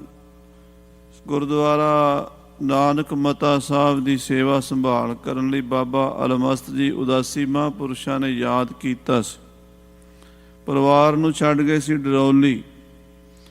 ਉਸੇ ਡਰੌਲੀ 'ਚ ਦੁਬਾਰਾ ਫੇਰ ਆ ਗਏ। ਉਦੋਂ ਬਾਬਾ ਜੀ ਨੇ, ਸਾਈਂ ਦਾਸ ਨੇ ਬੇਨਤੀ ਕੀਤੀ ਸੀ, ਮਹਾਰਾਜ ਫਿਰ ਕਦੋਂ ਆਓਗੇ, ਕਿਰਪਾ ਕਰੋ ਇੱਥੇ ਹੀ ਰਹੋ। ਮਹਾਰਾਜ ਕਹਿੰਦੇ ਹੁਣ ਬਹੁਤ ਸਮੇਂ ਬਾਅਦ ਫੇਰ ਆਵਾਂਗੇ। ਯਾਨੀ ਲਗਭਗ 15-20 ਸਾਲ ਪਿੱਛੋਂ ਮਹਾਰਾਜ ਫਿਰ ਡਰੌਲੀ ਪਿੰਡ 'ਚ ਆ ਛਾਉਣੀ ਪਾਈ ਹੈ। ਨਿਤ ਚਿਤ ਸਿਮਰਤ ਹੱਥਨ ਜੋਰ, ਬਾਬਾ ਜੀ ਤੁਸੀਂ ਰੋਜ਼ ਸਾਨੂੰ ਯਾਦ ਕਰਦੇ ਸੀ, ਅਰਦਾਸ ਕਰਦੇ ਸੀ ਹੱਥ ਜੋੜ ਕੇ ਵੀ ਆਓ ਆਓ ਆਓ। ਰੋਜ਼ ਨਿਤਨੇਮ ਤੇ ਭਾਈ ਸਾਈਂ ਦਾਸ ਦੀ ਅਰਦਾਸ ਹੀ ਹੁੰਦੀ ਸੀ। ਬੀਬੀ ਰਾਮੋ ਇਹ ਅਰਦਾਸ ਕਰਦੀ ਸੀ, ਮਹਾਰਾਜ ਇਹ ਮਾਲਵੇ ਦੀ ਧਰਤੀ ਸੁੱਕੀ ਹੈ, ਤੁਹਾਡੇ ਚਰਨਾਂ ਨਾਲ ਹਰੀ ਹੋਣੀ, ਇੱਥੇ ਸਿੱਖੀ ਦਾ ਬੂਟਾ ਤੁਹਾਡੀ ਕਿਰਪਾ ਨਾਲ ਲੱਗਣਾ, ਇੱਥੇ ਆਓ। ਅਤੇ ਅੱਜ ਮਹਾਰਾਜ ਛੇਵੇਂ ਪਾਤਸ਼ਾਹ ਮਾਲਵੇ ਦੀ ਧਰਤੀ 'ਤੇ ਮੋਗੇ ਦੇ ਇਲਾਕੇ 'ਚ ਆ ਗਏ ਨੇ। ਕਰਤ ਰਹਿਓ ਦਰਸ਼ਨ ਕੀ ਲੋਰ, ਸੱਚੇ ਪਾਤਸ਼ਾਹ ਕਹਿੰਦੇ, ਭਾਈ ਸਾਹਿਬ ਤੁਸੀਂ ਸਾਡੇ ਦਰਸ਼ਨਾਂ ਦੀ ਇੱਛਾ ਕਰਦੇ ਸੀ ਨਾ, ਅਤੇ ਆ ਤੁਹਾਨੂੰ ਦਰਸ਼ਨ ਦੇਣ ਲਈ ਤੁਹਾਡੇ ਪ੍ਰੇਮ ਦੇ ਖਿੱਚੇ ਹੋਏ ਆਏ ਹਾਂ। ਜਾਂ ਤੇ ਪਠ ਕਰ ਤੁਵ ਅਰਦਾਸ, ਤੁਹਾਡੀ ਬੇਨਤੀ, ਤੁਹਾਡੀ ਚਿੱਠੀ, ਤੁਹਾਡੀ ਅਰਦਾਸ ਸੁਣ ਕੇ ਕਰ ਤਿਆਰੀ ਆਏ ਪੁਰ ਆਸ, ਤੁਹਾਡੀ ਆਸਾ ਪੂਰੀ ਕਰਨ ਲਈ ਤਿਆਰੀ ਕਰਕੇ ਆਏ ਹਾਂ। ਸਾਈਂ ਦਾਸ ਕਹਿਓ ਧਰ ਭਾਓ, ਭਾਈ ਸਾਈਂ ਦਾਸ ਹੱਥ ਜੋੜ ਕੇ ਕਹਿਣ ਲੱਗੇ, ਇਹੀ ਆਪ ਕੋ ਸਹਿਜ ਸੁਭਾਓ। ਇਹ ਗਰੀਬ ਨਵਾਜ, ਇਹ ਆਪ ਜੀ ਦਾ ਜੁਗਾਂ ਜੁਗਾਂ ਤੋਂ ਬਿਰਦ ਹੈ। ਆਪਣੇ ਸੇਵਕ ਕੀ ਆਪੇ ਰਾਖੈ, ਆਪੇ ਨਾਮ ਜਪਾਵੈ। ਜੈ ਜੈ ਕਾਜ ਕਿਰਤ ਸੇਵਕ ਕੀ ਤਹਾਂ ਤਹਾਂ ਉਠ ਧਾਵੈ। ਸੇਵਕ ਕੋ ਨਿਕਟੀ ਹੋਏ ਦਿਖਾਵੈ। ਮਹਾਰਾਜ, ਆਪਣਿਆਂ ਦੇ ਵਾਸਤੇ ਤਾਂ ਤੁਸੀਂ ਨੰਗੇ ਪੈਰੀ ਭੱਜੇ ਆਉਂਦੇ ਹੋ, ਆਪਣੇ ਸੇਵਕਾਂ ਦੇ ਜਦੋਂ ਕੋਈ ਕੰਮ ਪੈ ਜਾਂਦਾ ਫਿਰ ਤੁਸੀਂ ਸਾਰੀ ਮਰਿਆਦਾ ਟੱਪ ਕੇ ਆ ਜਾਂਦੇ ਹੋ। ਸੱਚੇ ਪਾਤਸ਼ਾਹ ਜੀ, ਰਾਜ ਸਮਾਜ ਦਰਬ ਨਹਿ ਹੇਰੋ, ਕਿਸੇ ਸਿੱਖ ਦਾ ਪੈਸਾ ਨਹੀਂ ਵੇਖਦੇ, ਕਿਸੇ ਸਿੱਖ ਦਾ ਧਨ ਦੌਲਤ ਰਾਜ ਸਮਾਜ ਨਹੀਂ ਦੇਖਦੇ। ਲਖੋ ਨ ਸਾਖ ਸੰਬੰਧ ਬਡੇਰੋ, ਉਹਦੇ ਨਾਲ ਰਿਸ਼ਤਾ ਸਾਖ ਸੰਬੰਧ ਉਹ ਵੀ ਨਹੀਂ ਦੇਖਦੇ। ਸਿਰਫ ਇੱਕੋ ਹੀ ਰਿਸ਼ਤਾ ਹੈ ਪ੍ਰੇਮ ਦਾ, ਗੋਬਿੰਦ ਭਾਉ ਭਗਤ ਦਾ ਭੁੱਖਾ। ਸੱਚੇ ਪਾਤਸ਼ਾਹ ਜੀ, ਤੁਸੀਂ ਪ੍ਰੇਮਾ ਭਗਤੀ ਦੇ ਭੁੱਖੇ ਹੋ। ਜਹਾਂ ਪ੍ਰੇਮ ਕੋ ਚਿਤਹੁ ਗੁਸਾਈ, ਹੇ ਮਹਾਰਾਜ, ਜਿੱਥੇ ਤੁਹਾਨੂੰ ਕੋਈ ਪ੍ਰੇਮ ਨਾਲ ਚੇਤੇ ਕਰਦਾ ਹੈ, ਸਭ ਤਿਆਗੋ ਤਹਿ ਪਹੁੰਚੋ ਜਾਈ। ਸਭ ਕੁਝ ਛੱਡ ਕੇ ਉੱਥੇ ਪਹੁੰਚਦੇ ਹੋ। ਹਰ ਯੁੱਗ ਦੇ ਵਿੱਚ ਤੁਹਾਡੀ ਇਹ ਮਰਿਆਦਾ ਰਹੀ ਹੈ। ਸੱਚੇ ਪਾਤਸ਼ਾਹ ਜੀ, ਰਾਜ ਸਮਾਜ ਛੋੜ ਕੁਰ ਰਾਈ, ਦੇਖੋ, ਕੌਰਵਾਂ ਦਾ ਰਾਜਾ ਧ੍ਰਿਤਰਾਸ਼ਟਰ ਤੇ ਉਹਦਾ ਪੁੱਤਰ ਦੁਰਯੋਧਨ ਬੜਾ ਵੱਡਾ ਰਾਜਾ ਸੀਗਾ। ਕੋਈ ਅੰਤ ਨਹੀਂ, ਸੋਨੇ ਚਾਂਦੀ ਦੇ ਮਹਿਲਾਂ ਵਿੱਚ ਰਹਿੰਦਾ ਸੀ ਹਸਤਨਾਪੁਰ ਦੇ ਵਿੱਚ। ਉਹਨੂੰ ਛੱਡ ਕੇ ਜਾਏ ਬਿਦਰ ਕੇ ਨਿਸਾ ਬਿਤਾਈ, ਤੇ ਬਿਦਰ ਦੇ ਘਰ ਰਾਤ ਗੁਜ਼ਾਰੀ ਸੀ ਤੇ ਲੂਣਾ ਸਾਗ ਖਾਧਾ ਸੀ। ਬਾਣੀ ਵਿੱਚ ਬਚਨ ਆਉਂਦੇ ਨਾ, ਰਾਜਨ ਕੌਣ ਤੁਮਾਰੇ ਆਵੈ, ਐਸੋ ਭਾਓ ਬਿਦਰ ਕੋ ਦੇਖਿਓ, ਉਹ ਗਰੀਬ ਮੋਏ ਭਾਵੈ। ਹਸਤੀ ਦੇਖ ਭਰਮ ਤੇ ਭੂਲਾ, ਸ੍ਰੀ ਭਗਵਾਨ ਨਾ ਜਾਣੇ। ਆਪਣੇ ਹਾਥੀ ਘੋੜਿਆਂ ਦੇ ਭੁਲੇਖੇ 'ਚ ਰਹਿ ਗਿਆ, ਭਗਵਾਨ ਨੂੰ ਨਹੀਂ ਪਛਾਣ ਸਕਿਆ। ਤੁਮਰੋ ਦੂਧ ਤੇਰਾ ਦੁੱਧ ਬਿਦਰ ਕੋ ਪਾਣੋ, ਤੇ ਬਿਦਰ ਦਾ ਪਾਣੀ ਅੰਮ੍ਰਿਤ ਕਰ ਮੈਂ ਮਾਨਿਆ। ਖੀਰ ਸਮਾਨ ਸਾਗ ਮੈਂ ਪਾਇਆ, ਗੁਣ ਗਾਵਤ ਰਹਿਣ ਬਿਹਾਨੀ। ਕਬੀਰ ਕੋ ਠਾਕੁਰ ਅਨੰਦ ਬਿਨੋਦੀ, ਜਾਤ ਨਾ ਕਾਹੂ ਕੀ ਮਾਨੀ। ਮਹਾਰਾਜ ਸੱਚੇ ਪਾਤਸ਼ਾਹ ਉੱਥੇ ਬਿਦਰ ਦਾ ਲੂਣਾ ਸਾਗ ਖਾਧਾ ਸੀ। ਦਿਜਬਰ ਪੰਡਿਤ ਗੁਣ ਗਨ ਵਾਨੇ, ਬੜੇ ਬੜੇ ਵਿਦਵਾਨ ਗੁਣੀ ਪੰਡਤਾਂ ਨੂੰ ਛੱਡ ਕੇ, ਬਿਨਾ ਪ੍ਰੇਮ ਸੇ ਤਿਆਗੇ ਸਿਆਨੇ। ਕਿਉਂਕਿ ਉਹ ਬੜੇ ਬੜੇ ਗੁਣੀ ਸੀ।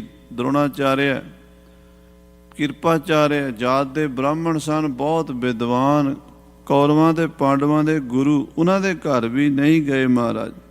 ਸ਼ੂਦਰ ਤੇ ਭੀਸ਼ਮ ਪਿਤਾਮੇ ਦੇ ਘਰ, ਹੋਰ ਕਿਸੇ ਵੱਡੇ ਬੰਦੇ ਦੇ ਘਰ ਨਹੀਂ ਗਏ। ਕਿਹਦੇ ਘਰ ਗਏ? ਜਿਹੜਾ ਸਾਰਿਆਂ ਤੋਂ ਛੋਟਾ ਸਮਝਿਆ ਜਾਂਦਾ ਸੀ। ਹਾਂਜੀ, ਸ਼ੂਦਰ ਭਗਤ ਕੇ ਸੰਗ ਫਿਰੰਤੇ, ਸ਼ੂਦਰ ਭਗਤ ਦੇ ਨਾਲ ਜਾ ਕੇ ਫਿਰੇ, ਉਹਦੇ ਘਰ ਜਾ ਕੇ ਲੂਣਾ ਸਾਗ ਖਾਧਾ। ਬਿਦਤ ਜਗਤ ਮਹਿ ਨਹੀਂ ਛਪੰਤੇ, ਇੱਕ ਗੱਲ ਨਹੀਂ, ਕਈ ਯੁੱਗਾਂ ਤੋਂ ਇਹ ਗੱਲ ਪ੍ਰਗਟ ਹੈ। ਮਹਾਰਾਜ ਆਪ ਜੀ ਦੀ ਹਰ ਯੁੱਗ ਵਿੱਚ ਇਹੀ ਮਰਜ਼ਾਦਾ ਰਹੀ ਹੈ। ਬਸ ਦਾਸਨ ਕੇ ਸਦਾ ਗੁਸਾਈ, ਆਪ ਜੀ ਆਪਣੇ ਦਾਸਾਂ ਦੇ ਵਸ ਹੋ, ਪ੍ਰੇਮ ਦੇ ਵਸ ਹੋ। ਤੁਮਰੀ ਕ੍ਰਿਤ ਤੁਮ ਕੋ ਬਨਿਆਈ, ਮਹਾਰਾਜ ਤੁਹਾਡਾ ਕੰਮ ਤੁਸੀਂ ਕਰ ਸਕਦੇ ਹੋ, ਹਰ ਕੋਈ ਇਦਾਂ ਨਹੀਂ ਕਰ ਸਕਦਾ। ਇਦਾਂ ਦੁਨੀਆ ਨਹੀਂ ਕਰ ਸਕਦੀ। ਦੁਨੀਆ ਵੇਖਦੀ ਮੂੰਹ ਲਿਆਜੇ, ਦੁਨੀਆ ਵੇਖਦੀ ਹੈ ਮਾਇਆ ਧਨ ਦੌਲਤ ਵਾਲਾ ਹੋਵੇ ਉਹਦੇ ਘਰ ਜਾਂਦੇ, ਗਰੀਬ ਦੇ ਘਰ ਕੌਣ ਜਾਂਦਾ? ਮਹਾਰਾਜ ਤੁਸੀਂ ਗਰੀਬ ਦੇ ਘਰ ਆਏ ਹੋ। ਅਪਰ ਨਹੀਂ ਸਮਤਾ ਕੋ ਧਰੈ, ਜਿਵੇਂ ਪਹਿਲੇ ਪਾਤਸ਼ਾਹ ਜੀ ਭਾਈ ਲਾਲੋ ਦਾ ਘਰ ਜਾ ਕੇ ਕੋਧਰੇ ਦੀ ਰੋਟੀ ਖਾਧੀ, ਮਲਕ ਭਾਗੋ ਦੀਆਂ ਪੂੜੀਆਂ ਤਿਆਗ ਦਿੱਤੀਆਂ। ਸੱਚੇ ਪਾਤਸ਼ਾਹ ਜੀ ਆਪ ਜੀ ਦੀ ਬਰਾਬਰੀ ਕੋਈ ਨਹੀਂ ਕਰ ਸਕਦਾ। ਬਸ ਦੀਨਨ ਕੇ ਨਿਤ ਅਨੁਸਰੈ, ਆਪ ਆਪਣੇ ਗਰੀਬ ਸੇਵਕਾਂ ਦੇ ਵਸ ਵਿੱਚ ਹੋ ਸਦਾ ਹੀ। ਰਹਿਤ ਭਏ ਸਤਿਗੁਰ ਮਹਾਰਾਜ, ਧੰਨ ਗੁਰੂ ਹਰਗੋਬਿੰਦ ਸਾਹਿਬ ਜੀ ਭਾਈ ਸਾਈਂ ਦਾਸ ਦਾ ਪ੍ਰੇਮ ਵੇਖ ਕੇ ਡਰੌਲੀ ਵਿੱਚ ਹੀ ਆਸਣ ਲਾ ਲਏ। ਉੱਥੇ ਰਹਿੰਦੇ ਮਹਾਰਾਜ, ਤੇ ਡਰੌਲੀ ਦੇ ਵਿੱਚ ਆਲੇ ਦੁਆਲੇ ਇਲਾਕੇ ਦੀਆਂ ਸੰਗਤਾਂ ਮਾਲਵੇ ਦੀਆਂ ਮਹਾਰਾਜ ਛੇਵੇਂ ਪਾਤਸ਼ਾਹ ਦੇ ਦਰਸ਼ਨਾਂ ਦਾ ਲਾਭ ਲੈਣ ਲੱਗੀਆਂ ਹਨ। ਸਦਾ ਸੁਧਾਰਹਿ ਸਿੱਖਨ ਕਾਜ, ਮਹਾਰਾਜ ਆਪਣੇ ਸਿੱਖਾਂ ਦੇ ਕਾਰਜ ਸਵਾਰਦੇ। ਜੋ ਜੋ ਕਿਸੇ ਸਿੱਖ ਦੀ ਕਿਹੋ ਜਿਹੀ ਵੀ ਅਰਦਾਸ ਹੋਵੇ, ਭਾਵੇਂ ਉਹ ਸੰਸਾਰੀ ਪਦਾਰਥਾਂ ਲਈ ਹੋਵੇ, ਭਾਵੇਂ ਪਰਮਾਰਥ ਲਈ ਹੋਵੇ। ਜੋ ਮੰਗੈ ਠਾਕੁਰ ਆਪਣੇ ਤੇ, ਸੋਈ ਸੋਈ ਦੇਵੈ। ਨਾਨਕ ਦਾਸ ਮੁਖ ਤੇ ਜੋ ਬੋਲੇ, ਇਹਾਂ ਉਹਾਂ ਸੱਚ ਹੋਵੇ।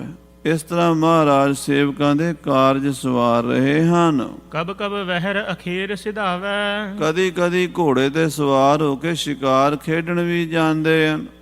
ਸ਼ਸਤਰਧਾਰੀ ਫੌਜਾਂ ਨੂੰ ਨਾਲ ਲਿਜਾ ਕੇ ਸ਼ਿਕਾਰ ਖੇਡਦੇ ਹਨ। ਕਬਹੂ ਬੈਠ ਕਰ ਸਭਾ ਲਗਾਵੈ, ਤੇ ਕਦੀ ਬਹਿ ਕੇ ਪਾਤਸ਼ਾਹ ਦੀਵਾਨ ਲਾਉਂਦੇ ਹਨ।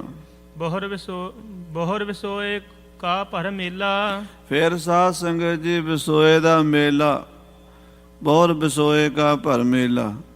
ਵਿਸੋਏ ਦਾ ਮੇਲਾ ਆ ਗਿਆ ਵਿਸਾਖੀ ਦਾ। ਵਿਸਾਖੀ ਦਾ ਮੇਲਾ ਜਦੋਂ ਆਉਂਦਾ ਨਾ, ਉਦੋਂ ਮਹਾਰਾਜ ਦੇ ਕੋਲ ਸੰਗਤਾਂ ਆਉਂਦੀਆਂ। ਪੁਰਾਤਨ ਹੀ ਚਲੀ ਆਉਂਦੀ। ਮਹਾਰਾਜ ਗੁਰੂ ਅਮਰਦਾਸ ਸਾਹਿਬ ਜੀ ਤੀਸਰੇ ਪਾਤਸ਼ਾਹ, ਉਹਨਾਂ ਦੇ ਚਰਨਾਂ ਦੇ ਵਿੱਚ ਭਾਈ ਪਾਰੋ ਜੀ ਬੇਨਤੀ ਕੀਤੀ, ਮਹਾਰਾਜ ਕੋਈ ਮੇਲਾ ਲਵਾਈਏ ਤਾਂ ਕਿ ਸਾਰੀਆਂ ਸੰਗਤਾਂ ਇਕੱਠੀਆਂ ਹੋ ਕੇ ਗੁਰੂ ਘਰ ਦੇ ਵਿੱਚ ਇੱਕ ਦੂਜੀ ਨਾਲ ਜਾਣ ਪਛਾਣ ਹੋਵੇ, ਪਰਿਚੇ ਵਧੇ, ਸਿੱਖੀ ਦਾ ਪ੍ਰਚਾਰ ਵਧੇ। ਆ ਮੇਲੇ ਸਾਧ ਸੰਗਤ ਜੀ ਪ੍ਰਚਾਰ ਵਧਾਉਣ ਵਾਸਤੇ ਲਾਏ ਜਾਂਦੇ। ਜੋੜ ਮੇਲਿਆਂ ਤੇ, ਨਗਰ ਕੀਰਤਨਾਂ ਤੇ ਔਰ ਕੀਰਤਨ ਦਰਬਾਰਾਂ ਤੇ ਸੰਗਤਾਂ ਆਉਂਦੀਆਂ, ਇੱਕ ਦੂਜੀ ਨੂੰ ਮਿਲਦੇ ਆ, ਪਿਆਰ ਵੱਧਦਾ, ਜਜ਼ਬਾ ਵੱਧਦਾ ਸਿੱਖੀ ਦਾ। ਇਸ ਤਰ੍ਹਾਂ ਮਹਾਰਾਜ ਗੁਰੂ ਅਮਰਦਾਸ ਜੀ ਨੂੰ ਬੇਨਤੀ ਕੀਤੀ ਸੀ, ਭਾਈ ਪਾਰੋ ਜੀ ਵੀ ਵਿਸਾਖੀ ਦਾ ਮੇਲਾ ਲਵਾਈਏ। ਮਹਾਰਾਜ ਨੇ ਉਦੋਂ ਹੁਕਮ ਦਿੱਤਾ ਸੀ। ਗੋਇੰਦਵਾਲ ਸਾਹਿਬ ਤੋਂ ਇਹ ਮੇਲਾ ਸ਼ੁਰੂ ਹੋਇਆ। ਜਿੱਥੇ ਜਿੱਥੇ ਮਹਾਰਾਜ ਸਾਹਿਬ ਜੀ ਰਹੇ ਨੇ, ਉੱਥੇ ਉੱਥੇ ਮੇਲਾ ਲੱਗਦਾ ਰਿਹਾ।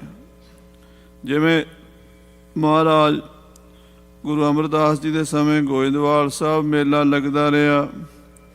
ਫਿਰ ਅੰਮ੍ਰਿਤਸਰ ਗੁਰੂ ਰਾਮਦਾਸ ਜੀ, ਗੁਰੂ ਅਰਜਨ ਦੇਵ ਜੀ ਆ ਗਏ, ਇੱਥੇ ਮੇਲਾ ਲੱਗਦਾ ਰਿਹਾ। ਫਿਰ ਛੇਵੇਂ ਪਾਤਸ਼ਾਹ ਜਿੱਥੇ ਵੀ ਜਾਂਦੇ, ਉੱਥੇ ਵਿਸਾਖੀ ਦਾ ਮੇਲਾ ਭਰ ਜਾਂਦਾ। ਹੁਣ ਐਤਕੀ ਮਹਾਰਾਜ ਡਰੌਲੀ ਆ ਗਏ ਨੇ, ਮਾਲਵੇ ਦੀ ਧਰਤੀ, ਮੋਗੇ ਦੇ ਇਲਾਕੇ ਵਿੱਚ। ਮੋਗੇ ਦੇ ਇਲਾਕੇ ਸਤਿਗੁਰੂ ਪਾਤਸ਼ਾਹ ਜੀ ਦੇ ਕੋਲ ਵਿਸਾਖੀ ਦਾ ਮੇਲਾ ਭਰਿਆ ਹੈ। ਸੁਨ ਸੁਧ ਗੁਰ ਕੀ ਭਇਓ ਸਕੇਲਾ, ਪਤਾ ਲੱਗਾ ਵੀ ਗੁਰੂ ਜੀ ਐਤਕੀ ਮਾਲਵੇ 'ਚ ਆਏ ਨੇ। ਮਾਲਵੇ ਦੇ ਸਿੱਖਾਂ ਨੂੰ ਤਾਂ ਬੜਾ ਹੀ ਚਾਅ ਚੜ੍ਹਿਆ। ਉਹ ਆਪਣੇ ਆਪਣੇ ਇਲਾਕੇ ਦੀਆਂ ਸੰਗਤਾਂ ਲੈ ਕੇ ਡਰੌਲੀ ਆ ਗਏ। ਬਹੁ ਉਪਹਾਰਨ ਆਨ ਚੜਾਵੈ, ਬੜੇ ਉਪਹਾਰ ਲਿਆ ਲਿਆ ਕੇ, ਭੇਟਾਂ ਲਿਆ ਲਿਆ ਕੇ ਚੜਾਉਂਦੇ ਹਨ। ਬੰਦਹਿ ਚਰਨ ਦਰਸ ਕੋ ਪਾਵੈ, ਤੇ ਮਹਾਰਾਜ ਦੇ ਚਰਨਾਂ ਦੇ ਮੱਥਾ ਟੇਕਦੇ ਨੇ, ਮਹਾਰਾਜ ਦੇ ਦਰਸ਼ਨ ਕਰਦੇ ਨੇ। ਗੁਰ ਟਿਕ ਬਸਹਿ ਲਾਭ ਕੋ ਜਾਣੈ, ਮਹਾਰਾਜ ਦੇ ਕੋਲ ਆ ਕੇ ਵਸਦੇ ਨੇ, ਰਹਿੰਦੇ ਨੇ ਤੇ ਲਾਭ ਸਮਝਦੇ ਨੇ, ਇਹਦਾ ਭਲਾ ਸਮਝਦੇ ਵੀ ਸਾਡਾ ਫਾਇਦਾ ਹੋ ਰਿਹਾ ਮਹਾਰਾਜ ਦੇ ਦਰਸ਼ਨ ਕਰਕੇ। ਦਰਸਹਿ ਆਪਨ ਕਿਰਤਾਰਥ ਮਾਨੈ, ਮਹਾਰਾਜ ਦੇ ਦਰਸ਼ਨ ਕਰਕੇ ਆਪਣੇ ਆਪ ਨੂੰ ਕਿਰਤਾਰਥ ਮੰਨਦੇ ਨੇ। ਅਨਗਨ ਵਸਤ ਅਰਪਹਿ ਆਏ, ਅਨੇਕਾਂ ਪ੍ਰਕਾਰ ਦੀਆਂ ਭੇਟਾਵਾਂ ਲਿਆ ਕੇ ਅਰਪਣ ਕਰਦੇ ਨੇ ਗੁਰੂ ਸਾਹਿਬ ਦੇ ਚਰਨਾਂ ਵਿੱਚ। ਨਰ ਨਾਰੀ ਹੋਏ ਸਮੁਦਾਏ, ਇਸਤਰੀ ਪੁਰਸ਼, ਨਰ ਨਾਰੀ, ਵੱਡੇ ਛੋਟੇ, ਗਰੀਬ ਅਮੀਰ, ਗੁਰੂ ਦੇ ਸਿੱਖ ਸਭ ਆ ਕੇ ਮਹਾਰਾਜ ਦੇ ਚਰਨਾਂ 'ਚ ਭੇਟਾ ਅਰਪਣ ਕਰਦੇ ਹਨ।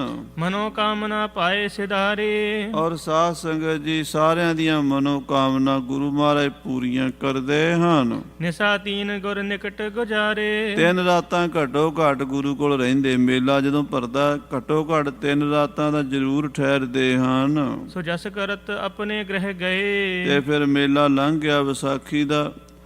ਗੁਰੂ ਦਾ ਜਸ ਕਰਦੇ ਹੋਏ ਵਾਪਸ ਆਪਣੇ ਆਪਣੇ ਪਿੰਡਾਂ, ਨਗਰਾਂ, ਸ਼ਹਿਰਾਂ ਨੂੰ ਚਲੇ ਗਏ।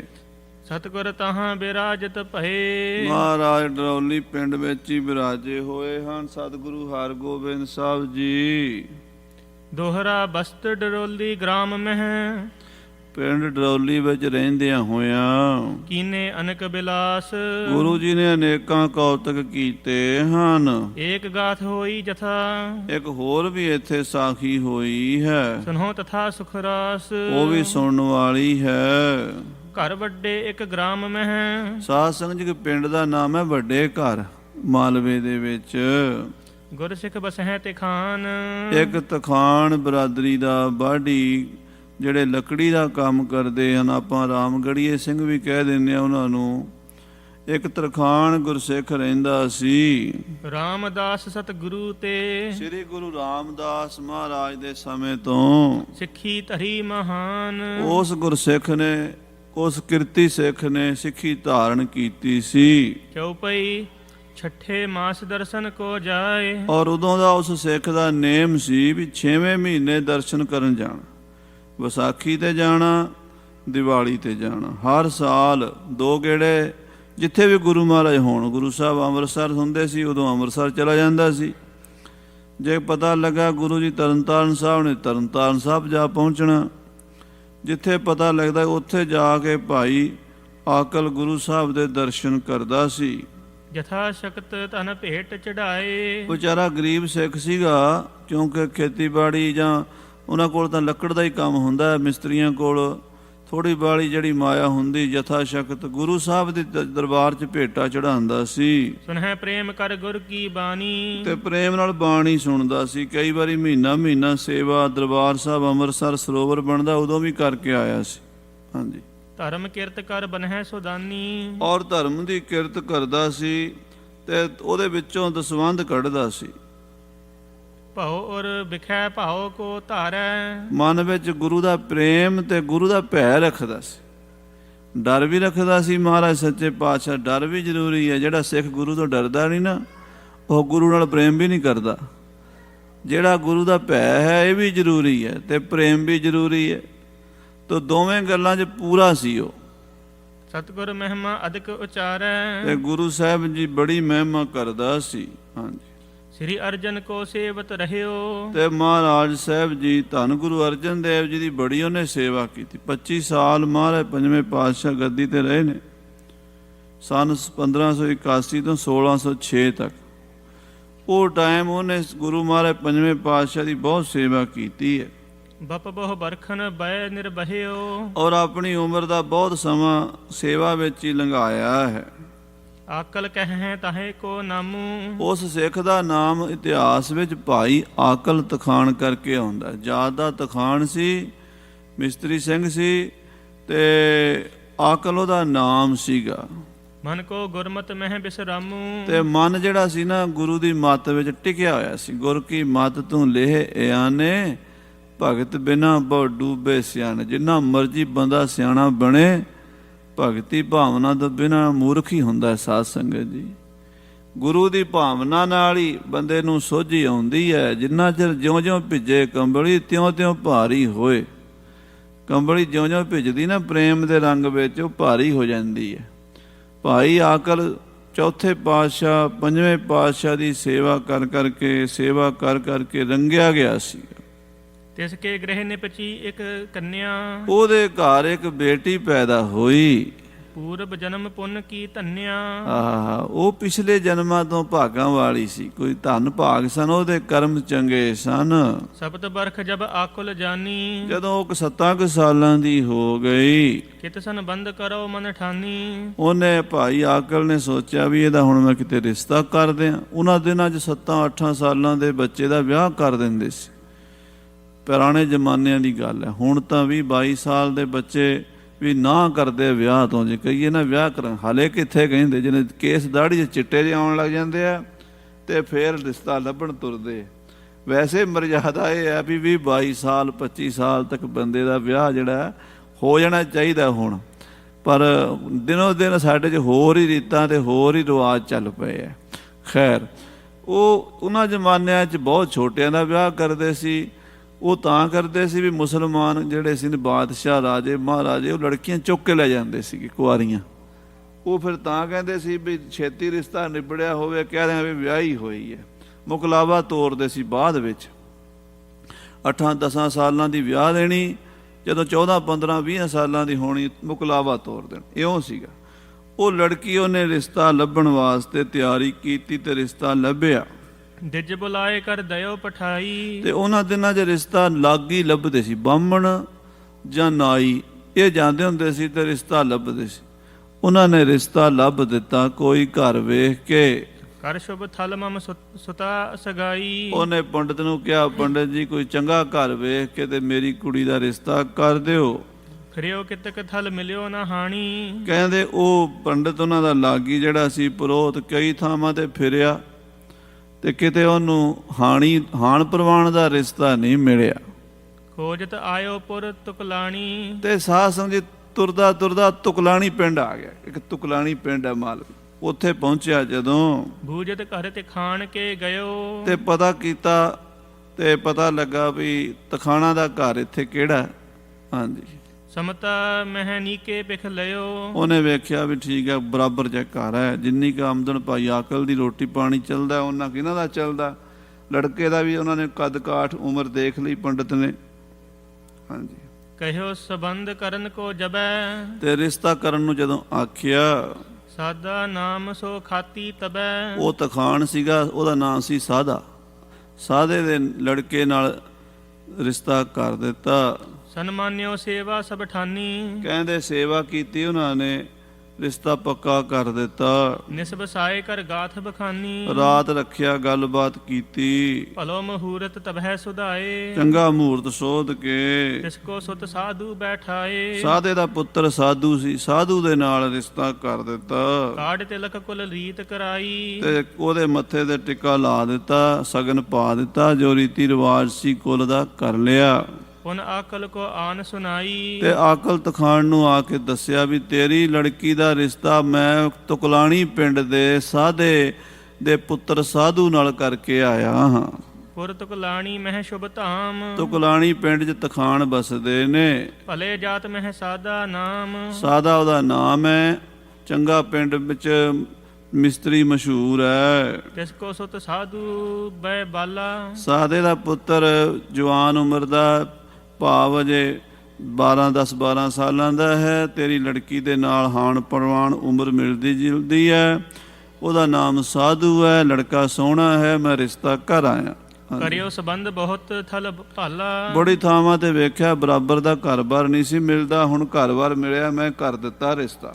ਹਾਂਜੀ, ਸੁਨ ਆਕਲ ਨੇ ਬੂਝਨ ਕਰਿਓ। ਭਾਈ ਆਕਲ ਨੇ ਪੰਡਤ ਨੂੰ ਪੁੱਛਿਆ, ਗੁਰ ਕੋ ਸਿੱਖ ਕੇ ਨਹੀਂ ਨੇ ਹਰਿਓ। ਪੰਡਤ ਜੀ ਇੱਕ ਗੱਲ ਮੈਂ ਭੁੱਲ ਗਿਆ ਵੀ ਜਿੱਥੇ ਰਿਸ਼ਤਾ ਕਰਕੇ ਆਏ ਮੇਰੀ ਲੜਕੀ ਨੇ ਜਾਣਾ, ਗੁਰੂ ਦੇ ਸਿੱਖ ਨੇ ਕਿ ਹੋਰ ਮੱਤ ਦੇ ਨੇ।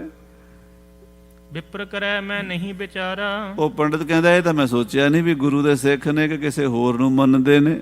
ਹਾਂਜੀ, ਨੀਕੋ ਏਕ ਨਿਕੇਤ ਨਿਹਾਰਾ। ਮੈਂ ਤਾਂ ਘਰ ਵੇਖਿਆ, ਮੁੰਡਾ ਵੇਖਿਆ, ਮੈਂ ਸਿੱਖੀ ਬਾਰੇ ਨਹੀਂ ਪੁੱਛਿਆ ਵੀ ਉਹ ਗੁਰੂ ਨੂੰ ਮੰਨਦੇ ਜਾਂ ਨਹੀਂ ਮੰਨਦੇ। ਹਾਂਜੀ, ਪਛਤਾਇਓ ਬਸ ਚੱਲਿਓ ਨਾ ਫੇਰ। ਬਾਬਾ ਆਕਲ ਜੀ ਪਛਤਾਣ ਲੱਗ ਪਏ, ਕਹਿੰਦੇ ਬੜੀ ਗਲਤੀ ਹੈ ਪੰਡਤ ਜੀ, ਮੇਰੇ ਕੋਲੋਂ ਵੀ ਤੁਹਾਨੂੰ ਦੱਸਣਾ ਯਾਦ ਨਹੀਂ ਰਿਹਾ ਤੇ ਤੁਸੀਂ ਵੀ ਖਿਆਲ ਨਹੀਂ ਕੀਤਾ। ਕੰਮ ਬੜਾ ਖਰਾਬ ਹੋ ਜਾਂਦਾ ਜੇ ਧਰਮ ਨਾ ਮਿਲੇ, ਮੱਤ ਨਾ ਮਿਲੇ। ਹਾਂਜੀ, ਬੀਤੇ ਕਿਤਕ ਬਰਖ ਪੁਨ ਹੇਰ। ਕੁਝ ਸਾਲ ਬੀਤ ਗਏ ਗੁਰ ਕੋ ਰਹਿਓ ਅਰਾਧਤ ਸਦਾ। ਪਰ ਬਰਦਾਸਾਂ ਕਰਦਾ ਰਿਹਾ, ਮਹਾਰਾਜ ਹੁਣ ਤੂੰ ਹੀ ਹੈ ਮੇਰੀ ਬੇਟੀ ਨੂੰ ਗੁਰੂ ਨਾਲ ਜੋੜੀ ਰੱਖੀ। ਅਰਦਾਸਾਂ ਕਰਦਾ ਰਿਹਾ ਭਾਈ ਆਕਲ। ਕਰੋ ਸੰਬੰਧੀ ਸਿੱਖ ਜਦ ਕਦਾ। ਮਹਾਰਾਜ ਮੇਰੇ ਜਿਹੜੇ ਸੰਬੰਧੀ ਨੇ ਨਾ, ਮੇਰੇ ਕੁੜਮ ਨੇ, ਉਹ ਆਪਣੇ ਸਿੱਖ ਬਣਾ ਲਈ। ਸਾਧ ਸੰਗਤ ਜੀ, ਵਿਆਹ ਹੋਇਆ, ਅੱਗੇ ਕਥਾ ਕੱਲ ਨੂੰ ਆਪਾਂ ਸੁਣਾਂਗੇ। ਵਿਆਹ ਹੋਇਆ, ਉਹ ਨਿਕਲ ਆਏ ਲਾਲਾਂ ਵਾਲੇ ਦੇ ਸੇਵਕ ਸਰਵਰੀਏ। ਉਹ ਗੁਰੂ ਘਰ ਨੂੰ ਚੰਗਾ ਨਹੀਂ ਸਮਝਦੇ। ਬੀਬੀ ਡੋਲੇ 'ਚ ਪੈ ਗਈ, ਤੁਰੀ ਜਾਂਦੀ, ਅਰਦਾਸਾਂ ਕਰ ਰਹੀ ਹੈ ਵੀ ਸੱਚੇ ਪਾਤਸ਼ਾਹ ਜੇ ਤੂੰ ਸਮਰੱਥ ਹੈ ਤੇ ਮੇਰੇ ਤੇ ਕਿਰਪਾ ਕਰ। ਤੇ ਉਹ ਡੋਲਾ ਲੰਘ ਕਿੱਥੋਂ ਰਿਹਾ? ਡਰੌਲੀ ਦੇ ਕੋਲੋਂ ਦੀ। ਉਧਰ ਛੇਵੇਂ ਪਾਤਸ਼ਾਹ ਦੀ ਛਾਉਣੀ ਪਈ ਹੋਈ ਹੈ। ਆਪਣੇ ਪਤੀ ਨੂੰ ਮਿੰਨਤਾਂ ਕਰਦੀ ਵੀ ਪਤੀ ਜੀ ਮੇਰੀ ਬੇਨਤੀ ਹੈ 5 ਮਿੰਟ ਮੈਨੂੰ ਦੇ ਦਿਓ, ਮੈਂ ਮੱਥਾ ਟੇਕ ਲਾਂ। ਉਹ ਵੀ ਨਾਲ ਆ ਗਿਆ ਤੇ ਗੁਰੂ ਸਾਹਿਬ ਦੀ ਦ੍ਰਿਸ਼ਟੀ ਪਈ।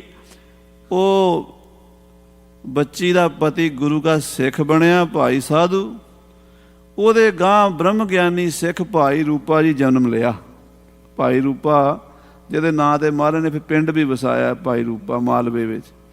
ਇਹ ਕਥਾ ਹੁਣ ਸ਼ੁਰੂ ਹੋਈ ਹੈ। ਮਾਲਵੇ ਦੀ ਧਰਤੀ ਤੇ ਮਹਾਰਾਜ ਬਹੁਤ ਕੌਤਕ ਕਰਨਗੇ।